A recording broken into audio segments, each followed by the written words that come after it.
And welcome to the Crawford Podcasting Network for another episode of All Rell and Good with Richard Rellford, the former Michigan standout basketball player, 2 Big Ten championships, 1985 and 1986.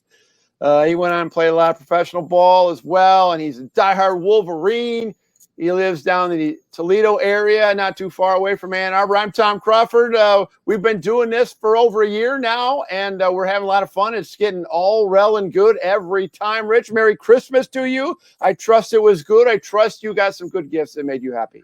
Well, Merry Christmas to you, Tom, and I love doing this show, and Christmas was good. The family bought me new Beat headphones, the wireless. Oh, So that nice. listen, I didn't need any more gifts after that. That's your gift.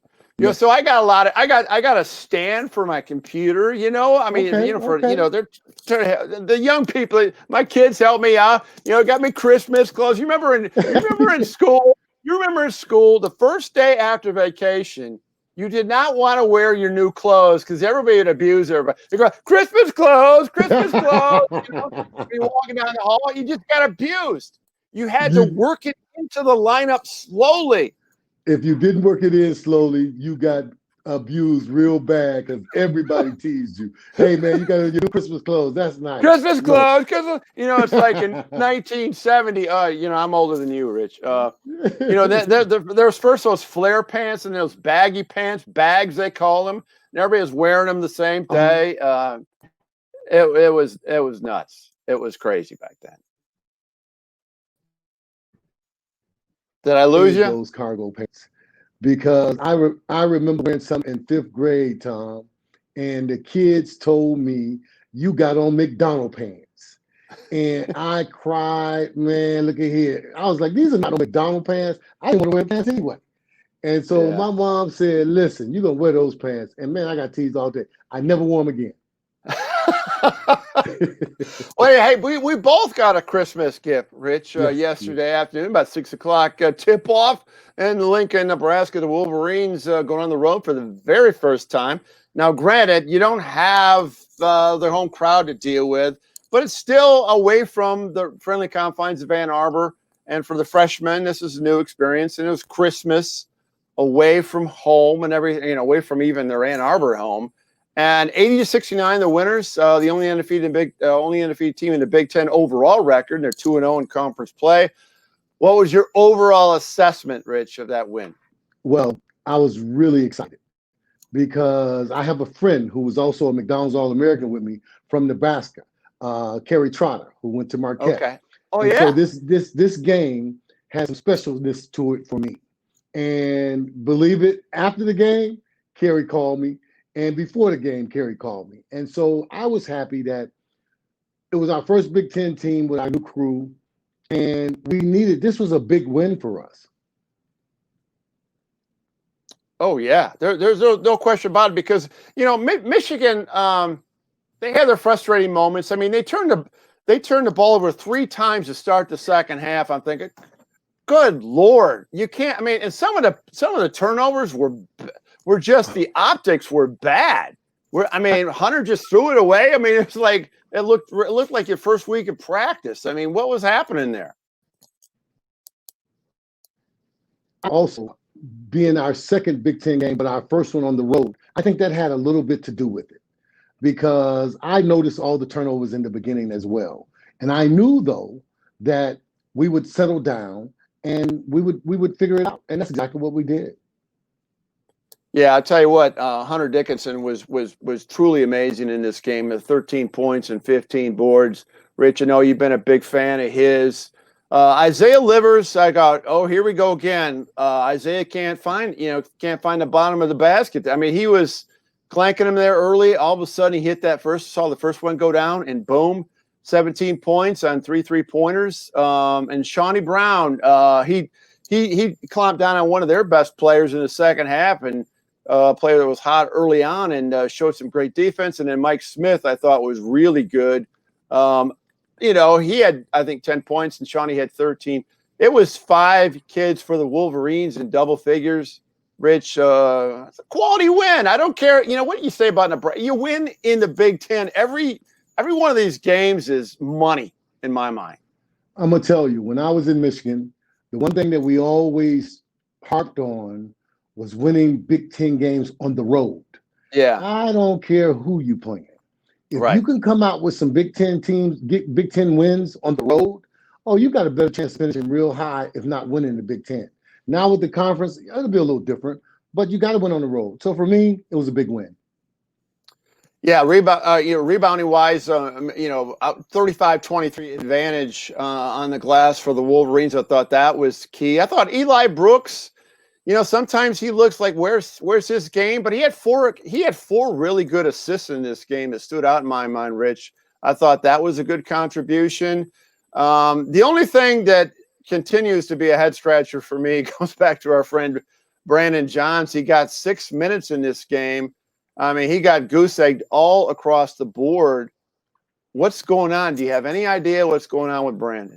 Well, I think with Brandon, because Hunter was playing really well, I thought. And I think what happens is Johns comes in for either Hunter or Isaiah. And he Mm-hmm. left Isaiah on the floor. And we had to leave Hunter because Hunter's our 7-footer. And I Yeah, told my son yesterday, I don't believe in that. If I have a 7-footer who's not in foul trouble, I don't believe in taking him off the floor. yeah, Because with Hunter being a young kid, those timeouts is where he should get his rest. right. Because from watching Big Ten games right now that big men, there's a lot of big men in the Big Ten. And we don't have the best conference in the country for nothing. And my Yeah. son kind of alluded to that yesterday because I felt like we should have been beating Nebraska by more. And talking to some of my old teammates, Jawan Howard, not Jawan Howard, I'm sorry, Antoine Jobert. Mm-hmm. Antoine said to me, the first thing he said to me, Tom, was, Rich, I'm turning on the game now. Are we blowing them out? I said, no, Yeah. Antoine, we're not blowing them out. He said, well, we should be. I said, nah, it's a little different because when you got the best conference in the Big Ten, every team is tough. Spoken like a former Wolverine who won Big Ten titles. Antoine Gilbert, the judge. Yes. But check out these minutes. So this tived into what your comment was about Brandon not getting much action. I mean, he only had 6 minutes, like we said. But when Livers had 37 minutes, Hunter Dickinson 33. Okay, because Austin Davis is not part of the equation now. Franz Wagner 34 minutes. Eli Brooks 32 and Mike Smith 33. For your starting five, that's a whole hunk of minutes right there, don't you think? No, it was a lot of minutes for the starters. And I Yeah. think with Jawan, when things started to work for us, he stayed with that lineup because he didn't want to make any more changes. I feel though that Brandon Johns should be always in your lineup because Brandon's going to play hard the whole time. And him not playing but 6 minutes yesterday, I had to look around to see, well, why did he play, so many less minutes? Well, Yeah. because, like you said, our starters all played 30 minutes or Right. more. And one thing I've learned about the Big Ten is when something's working, you're going to change it. You got to stay with it. Yeah.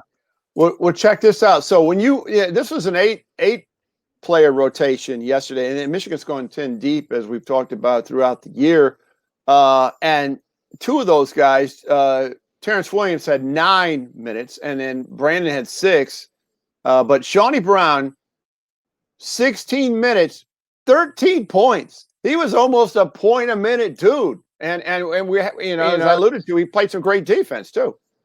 Well, if you notice, the kid from Nebraska, Teddy Allen. Yes, that's the kid.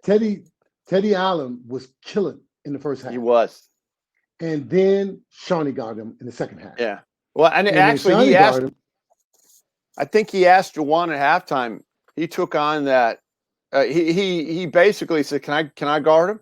And he stuffed it. I mean, he just stuck, like a brick wall. So I mean, that's a sign of leadership, right? I mean, a guy stepping up, and I want that guy, even though he's a transfer. I'm gonna tell you something. If he went to Jawan Howard and asked to guard this kid Teddy, yeah, I have a whole lot of respect for him because he did Listen, the kid had 20 points at halftime. Yeah, watching the game, and he ended up with 27. Well, yeah, he ended up with 27. My whole thing was, listen, Shawnee shut him down. Shawnee Yeah. came in, and I think that was the difference because he ended up with 25, but he had 20 at halftime. So that Yeah. means he scored 5 points in the second half. That means to Yeah. me, Shawnee did his job. And when kids, like you said, that's a sign of leadership. And I love it, man. Like I said, I'm really happy with our crew.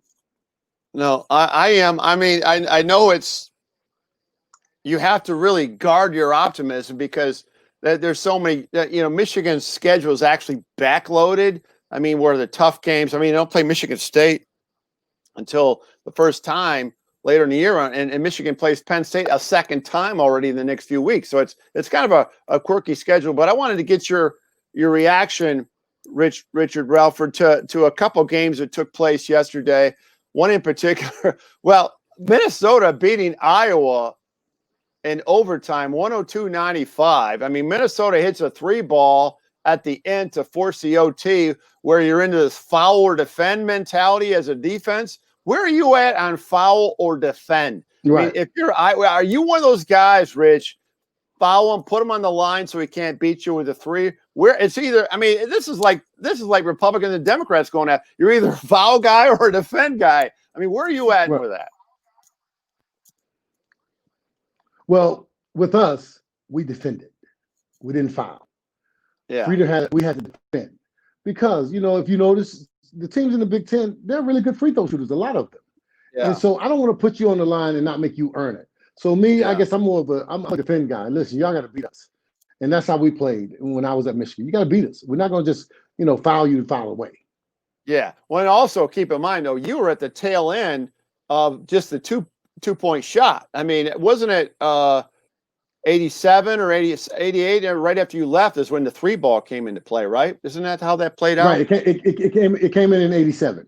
Yeah, yeah. The So I year mean after, and all of a sudden, so this is something that's been going on for 35 years, and I've seen teams get burned by it more by letting them hit get a shot off, and they got a shot off, and they beat them in OT. So are you surprised? I mean, that Iowa lost that game. I mean, Luka Garza and all that senior leadership that they have, or upperclassmen leadership. Well, I'm surprised and I'm not surprised because if anybody's ever played at Minnesota, they'll get you at home. Because and I noticed that last night with the kid who ended up with like 30 points. They play well at home. And I told you in Minnesota, they have the step up floor. You have to step up to their court. So it changes some things. I think that Iowa went in there thinking that Minnesota is not at the top of the Big Ten, and we got Luka Garza, and we're going to roll through this. Well, you see what happened when you think you're going to roll through it. Yeah. Big Ten is not the best team in the country. Like I said, best conference in the country, but nothing. Oh, I remember when I'm trying to think if it was your junior or senior year, you had a real close game, and Butch had a putback there, and he only won by a couple points over a team that you should have beaten easily. But everybody said, well, Minnesota, you go up there to the barn, that's tough. What made it so tough? Well, I know the elevated floor. Was it the crowd? I mean, there was no crowd yesterday, so I was still surprised that Minnesota had that advantage. I don't think it was the crowd or the elevated floor. When I played, Minnesota always had these gigantic 7-foot guys. Oh yeah, they had tall. And all those, they had big that's guys. True. And yeah, so that's true. It was difficult to beat them there with those big guys, with Brewer and Peterson and all those guys. But that's also the game my sophomore year that Roy Tarpley stepped out and became Roy Tarpley. That was a game that Tim McCormick got in foul trouble. Roy wasn't playing so much, and coach played him 17 minutes. And Roy had 15 points and 12 rebounds in 17 minutes. And that's when he broke out to be Roy Tarpley after that. Coach Frieda started to realize I have to play. Because when Roy Tarpley, so I remember that first Fab Five class, as we've talked about. You guys were the original Fab Five. Yourself, Butch Wade. You had Robert Henderson. Robert Henderson, Roy Tarpley, and Paul Jokic, who went on and just focused on football. Then after that, I'm thinking that was the other guy, right? Okay, so Tarpley was the guy that this skinny guy from Detroit. I mean, he was from Detroit, right? PSL. Yeah. And it's like no one really thought that he was going to be that good. And good Lord, he was amazing by the time he was a senior. I mean, how did he do it, man? Well, we knew because we watched him every day in practice. And once he realized how good he was around the basket, then he couldn't be stopped because they couldn't stop him in practice. And we played, like I said, I played with Tim McCormick, who was 6'11", who was a mountain of a man. And I used to always try to encourage Coach, let's play them both together. Yeah. We play them both together, then please, man, our job ain't going to be so easy. And Coach would do that sometime, but he didn't do it a lot because Butch also started his junior year as well, his sophomore year. And so I think that kind of made it a little difficult. But Roy worked hard, man. That summer, we played in the Sandy Sanders Summer League. Yeah. And we worked out with the trainers, man, that year. And listen, it all worked out for us. It turned out being a good thing. You know, I think you comment about you had your opinions about other players. You know, earlier this week, speaking and going back to the current Michigan team, Isaiah Livers predicted that Franz Wagner was going to have his, this is where he's going to get off the schneid here. He's going to play well.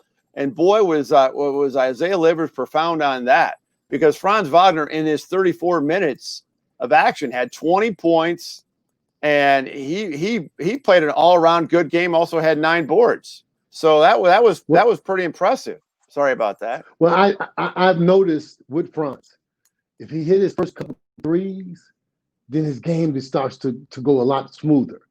For me, though, Franz is the best guy we have to drive to the basket. Yeah. Nobody goes to the basket like Franz. And so I think once he gets that going, listen, I'm amazed. I know they said that this kid is 6'9", but he looked more like 6'10", 6'11" to me. Because when I watch him standing against Juwan Howard, well, we know Juwan is 6'10". Well, he looking Juwan right in the eye. No, he does. Yeah, you're right. I have noticed that, and the thing about Franz is he's got a jaw for the rim. I mean, he can take it in there. He's a lot tougher than you think he is. I mean, he looks slight, and he's put on a lot of weight, muscle. So I think he's bound to have, a really good year. So moving forward, Michigan sitting at, as I mentioned, 7-0. They'll probably move up in the rankings. Oh, one other Big Ten game I wanted to ask you about. Were you surprised that Wisconsin beat Michigan State? And East Lansing, the Spartans had just come off losing to Northwestern. And you know how Tom Izzo very well. That practice was hard this week. But the thing about it is, I don't think Michigan State played that bad. I think Wisconsin's just a really good team. Don't you think? When I looked at the schedule and I looked at the rankings, Wisconsin's ranked number 6, aren't they? Well, yeah, they're up there. Yeah, they've lost one game to Marquette. But they blew last week. Right. They blew out Louisville. They blew out Louisville by like 20-some points. So they're good. And they're undefeated, they're undefeated in the Big Ten. Michigan State is number 9. Yeah. But Michigan are actually number 12. But Michigan do you think that that Michigan State was overhyped going in just because of their Michigan State, or what is it about them? I think exactly what you just said. I think Michigan State was waiting on Wisconsin, saying to themselves, we at home, we're the better team. I just think that Wisconsin, I knew they were going to beat them going in because I knew what was going on. Because I had said something to my son, and my son said to me, Dad, but Michigan State not that tough, not the same team. I said, you're right, and Wisconsin got, and so it was a good game. I don't cry any tears when Michigan State lose. Well, and I don't either. And the thing about Wisconsin, though, Rich, I mean, they have 3 or 4 guys that are fifth-year guys. I mean, they were redshirt seniors. I mean, these guys. I mean, Dimitri Trice he's like 24 years old. This is like a semi-pro basketball team. They're very mature, and it shows. And I think Wisconsin. Yeah, you got Iowa, you got Illinois. As we're taping this, they're playing tonight. We don't know the outcome of that game that they're playing today with Indiana. They're hosting Indiana. You got Ohio State, Northwestern going on today. I mean, it's just going to be a crazy, crazy race. But what I like about Michigan, even though they're ranked 19th in the country, nobody's really talking about them. And no one's really hyping them up. And the only hype that Michigan gets is when people talk about their recruiting class for next year. They're not even talking about this year. And I think that Michigan is going to sneak up on some people. I'm not saying they're going to win the Big Ten, but I think they're going to be in the hunt for a long time for the Big Ten crown this season. Listen, I think that we'll finish in the top 5, but I'm going to tell you what's going to be our major problem. When we have these guys that we got coming in and they're one and done. The kids that come in that's one and done is going to create a problem. Unless, which I think Jawan has, gotten backup. Because I'm looking at our guys now, and like I told you 2 years ago about Franz, I think the same thing is going to happen with Hunter Dickerson. Yeah. I think we have to be prepared when these kids jump ship to go to the NBA. Oh, with Hunter, yeah. But with Hunter, there's going to be 2 years. I think we're going to get 2 years on a Hunter, yes. Don't you think? Oh, I think we're going to get 2. That's all we're going to get. I think we can get 2 for most of these guys. Because the one thing I got to tell you about Michigan, I understand the NBA is the NBA, but at the University of Michigan, it is an amazing campus, and we have facilities just like NBA teams have facilities. Yeah. And I think that's going to be the reason that we keep a lot, but we're going to lose a lot. Listen, man, I got Juwan Howard. I'm hoping that he can keep all his guys and go on and win a Big Ten. Yeah, I'm losing you a little bit, little in and out here with Richard Rellford. Hope there you go. Can you hear me now, Rich? Yeah, I hear you. Anyway, okay. Just a little bit of a connection problem. We'll work on that for next time. But one more thing I want to mention now. There is 2 guys on this team that are one and dones in the 5th-year grad transfers, Mike Smith from Columbia and Shawnee Brown from Wake Forest. So that's definitely one and dones. But I think that they bring I think it's worth it because they bring such high quality leadership, even though they haven't been part of the program. I think we saw that with Mike Smith. I mean, he made some great assists and some big time decisions and hit some buckets there at key times that I don't think there's going to be resentment that someone comes one and then they're done because they're grad transfers and we know that going in kind of deal. Well, the grad transfers, like you said, it's kind of hard for them to be one and done. Yeah, it could be one and done because you transferred to Michigan, but I think Mike Smith, I don't think he's ready to be one and done. I don't think he'll be done. Well, I mean, this is his last year of eligibility though, so he's only got 1 more year, so he's definitely one and done. The same with Shawnee, but I think that was a good decision. I think that's I know this transfer portal thing and guys are going all over the place and I understand that but I think it's served Michigan well. It's sometimes it hasn't worked out. But I think these are going to be good contributors, and Mike Smith is starting, and Shawnee Brown is getting good quality minutes, and he's delivered big time in 2 games where they really needed somebody to step up. He stepped up defensively and offensively in this game, and so I'm really excited about that. Well, Rich, listen, great job, and we'll be talking next week. We got the game Thursday night. That's New Year's Eve. The Wolverines will be playing the Maryland Terrapins, going on the road to take on that club. And then that's in College Park, Maryland. Although once again, road games you have to deal with fans. And then the pace gets a little bit tougher coming up after that. But slowly but surely, hey, embrace. They're going to be undefeated for another 4 days, no matter what happens. So that's a good thing, Rich. Great job. Again, Merry Christmas to you. And we'll talk to you. Hopefully we can talk to you the end of next week and break down that hopefully good big time win for the Wolverines over the Maryland Terrapins. For sure, Tom. We'll talk, man. Thank you very much, and I truly appreciate you. All right, all Rell and Good here on the Crawford Podcasting Network. Until next time, again, happy holidays.